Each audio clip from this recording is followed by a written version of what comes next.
la mise en scène d'un certain nombre d'images pour faire éteindre le mouvement, c'est ce qu'a reflété votre documentaire de une demi-heure, qui est un parti pris éditorial. On est heureux qu'il y ait un parti pris éditorial à LCI, mais ça ne reflète pas, ça ne reflète pas du tout ce qui est en train de se passer dans le pays.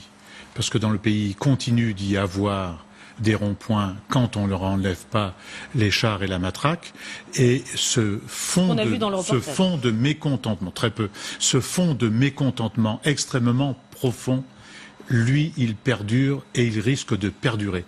Et ce n'est pas en le traitant de cette manière-là, ni en le traitant de la manière dont le fait le ministre de l'Intérieur depuis quelques heures, qu'ils vont pouvoir résoudre les problèmes, bien loin de là. Il y a tout de même une violence qui existe. Mais je ne dis pas qu'il n'existe pas de violence, mais il y a de la violence des deux côtés.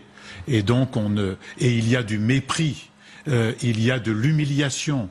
Et dès qu'il y a un peu de calme, on continue de parler aux gens comme à des enfants, comme l'a fait le président du groupe de la majorité présidentielle il y a quelques jours de cela, en disant que eux, ils étaient trop intelligents et ils n'étaient pas capables d'expliquer aux gens pourquoi ils vivaient dans la misère et qu'ils continuent de vivre dans la misère pendant que d'autres accumulent des masses d'argent sur leur compte en banque et même le font partir via l'évasion fiscale. C'est cela qu'une majorité de nos concitoyens ne supportent plus aujourd'hui, qu'ils soient dans l'action d'ailleurs ou qu'ils n'y soient pas. Qu'est-ce que vous dites face à ces images? Parce que, évidemment, ces images existent. Non mais ça, si vous voulez faire un débat d'entonnoir, moi je ne dis pas, et moi je n'ai jamais agressé un policier de ma vie, et je ne le ferai jamais. Et je ne dis pas que c'est une bonne méthode de lutte que d'agresser quelques policiers que ce soit. Est-ce que ça brouille pas le message? Encore qu'il faudra, sur ces événements-là,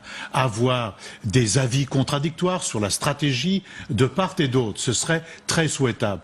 Mais donc, moi, je ne participe pas à un débat où vous allez, pendant une demi-heure, nous pressurer sur le fait que ce mouvement-là n'est qu'un mouvement de violence. C'est un mouvement qui réclame son dû. Il y a de l'argent dans ce pays, il y a des milliards et des milliards qui sont dans l'évasion fiscale, il y a d'autres milliards issus du travail qui sont donnés sous forme de frais financiers et sous forme de rémunération des actionnaires, pendant que le petit peuple, il souffre.